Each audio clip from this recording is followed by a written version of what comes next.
Tonight's presentation brought to you by the trucks that are built Ford tough. See the new '89 Ford trucks now. And Gold MasterCard, the world's #1 gold card.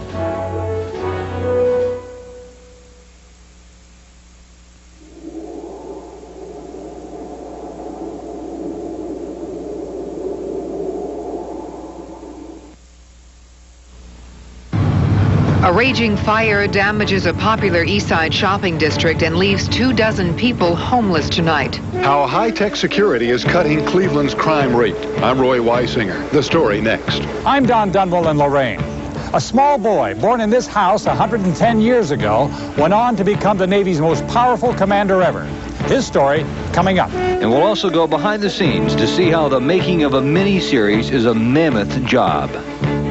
Good evening, I'm Wilma Smith. And I'm Ted Henry. Those stories and more next on Eyewitness News. London fog's got you covered. We brighten gray days and warm, cold nights. And always look great doing it.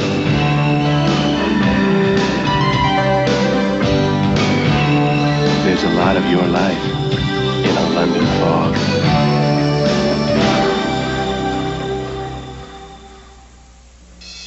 Sometimes the best way to avoid the rush is to simply slow down. You gotta stop and taste the high life. Stop, spend some time finding out what you're working for, what it's all about. Miller High Life, brewed to be smooth, never bitter, takes time to make, time to enjoy. Stop and taste the high life. Miller High Life. My friend. At just 49 cents each, our original taco can satisfy the biggest appetite. Taco Bell has the road to make a run for the border. First in Ohio, TV5. Live from Ohio's News Channel, this is TV5 Eyewitness News with Ted Henry, Wilma Smith, meteorologist Tom Tasselmeyer, sports director Nev Chandler, and the Eyewitness News team.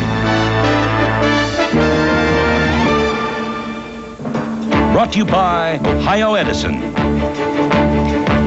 Good evening. From a small East Side shopping district came thick black smoke that could be seen throughout Cleveland. A raging fire this afternoon did over $500,000 worth of damage to a section of the popular Coventry Road business district in Cleveland Heights. But as Bill Youngkin tells us, the big job is finding shelter for over 24 people burned out of their homes. Cleveland Heights firemen certainly had their hands full for most of the afternoon as flames broke through the roof of this building in the Coventry Road business district. While they clean up the debris tonight, Red Cross workers are busy trying to find homes for the 25 people burned out of their upstairs apartments. 77-year-old Mildred Latessa was resting on a couch when she smelled smoke. And I opened the door, and I see my door in the hallway, and I seen all that smoke. And I grabbed my cane and stuff, and I run to my phone, and I call the man downstairs. Firemen then managed to carry her to safety. Firemen aren't saying if they have any clue tonight as to how today's blaze started or why it took so long to bring it under control. They were called to the scene around 1 this afternoon. Jim Packinger, who lived upstairs, says they told him they had everything under control a few minutes later. Apparently it was really hot inside the store and they couldn't figure out why, and I guess the fire was going up through the walls, and the next thing you know, the fire was flaring through the apartments upstairs. 2 people living here were overcome by smoke. A fireman also had to be rushed to the hospital for treatment of smoke inhalation and exhaustion. Tonight, though, the main job is finding shelter for the people burned out of their apartments. Some will be sent to a motel for the evening. That will help Mildred Latessa tonight, but after that, she doesn't know what she'll do. She lost everything. I don't know what I'm going to do. I just have to talk to my niece. See, I don't have anybody here. They're from Pittsburgh. In Cleveland Heights, I'm Bill Youngkin, Eyewitness News. Red Cross workers are asking for help in finding shelter for those burned out by the Coventry Road blaze. Now, if you can help, please call the Red Cross at 781-1800. And by the way, the 3 people taken to the hospital are all doing fine this evening. People in North Olmsted are using the word animal in describing a rape suspect they have in custody, in police custody tonight. His name is Stephen Seaman, a 25-year-old accused of raping a woman from Berea. And now it turns out that Seaman may very well be sought by other police agencies. Seaman comes from an affluent Detroit suburb, and he was working as a sales rep for a major waste management firm here in Cleveland when he was caught. In addition to being wanted here, police in Oakland County, Michigan want to talk with him. They believe Seaman is the so-called ski mask rapist, and they are tying him to no fewer than 11 rapes in that area. Seaman has no prior arrest record, and so far he's being held for just one rape here in northern Ohio.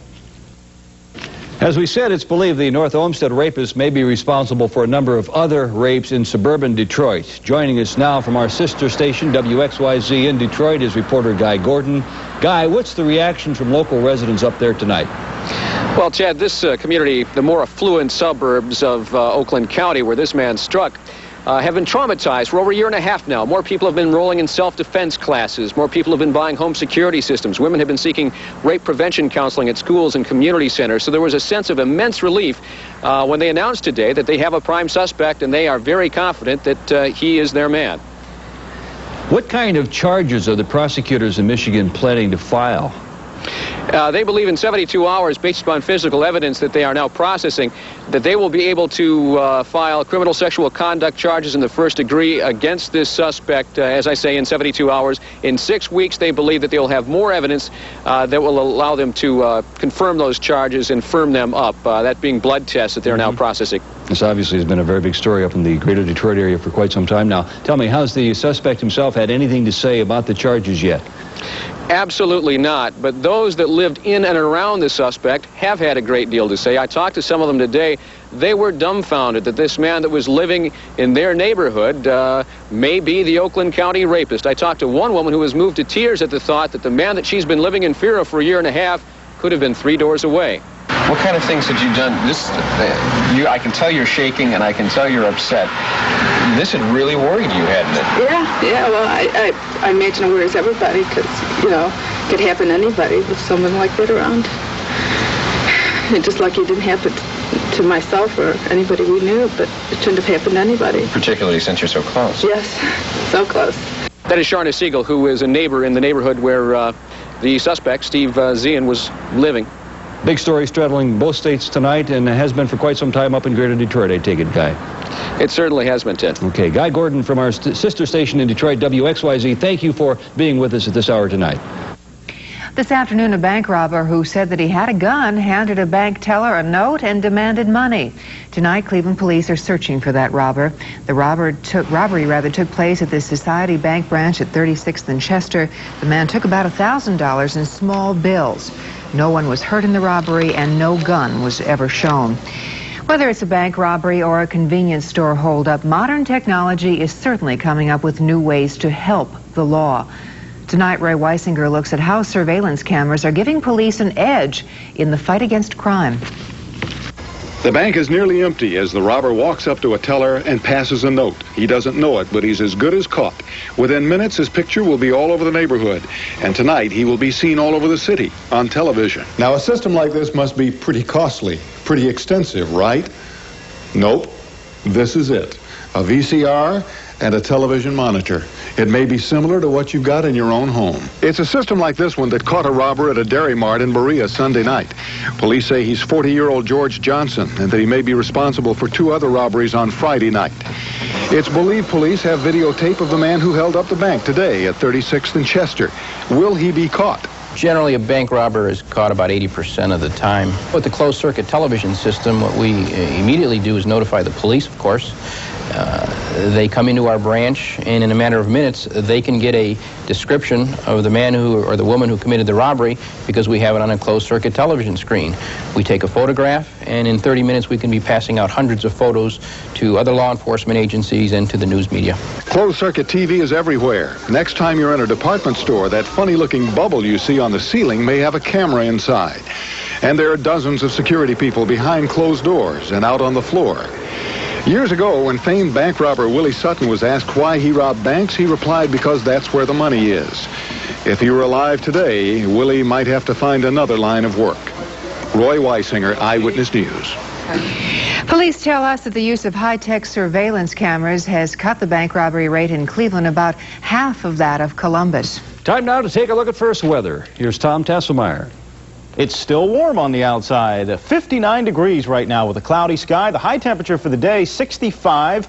The low this morning, a cool 35. But for tonight, with the winds continuing to come out of the south, we may see the temperatures start to rise a bit. For now, though, the low ranging from 55 to 59 degrees. How warm will it be tomorrow, and when will the rain get here? Two questions we're going to answer in a couple minutes. Two great questions we're all interested in finding out the answers to. The state of Ohio has a whole lot to be proud of when it comes to World War II heroes. Coming up, Don Dunwell profiles a Lorraine native who rose to admiral to lead the Navy to victory. Stay with us.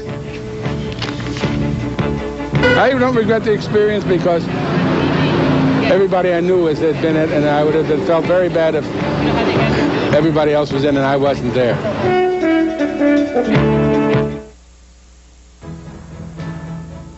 For Ohio Edison, Bernie Kosar. You know what makes me feel comfortable on the field? Preparation, protection, my pads and helmet. A lot of time on the clock. The right play at the right time. And my offensive line in front of me. What makes you comfortable off the field? Maybe a great dinner. A round of golf, some good music, and my electric heat pump. Now that's comfort.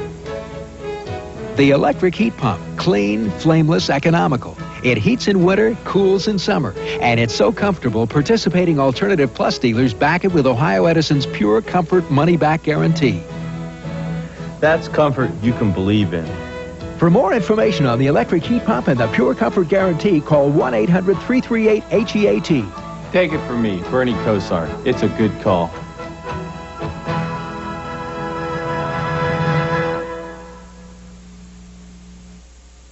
In 1941, the United States teetered on the very brink of war as hostilities in the Far East and Europe threatened to pull America into a global conflict. The President of the United States turned to one man to head what would become the largest naval force ever to sail the seven seas.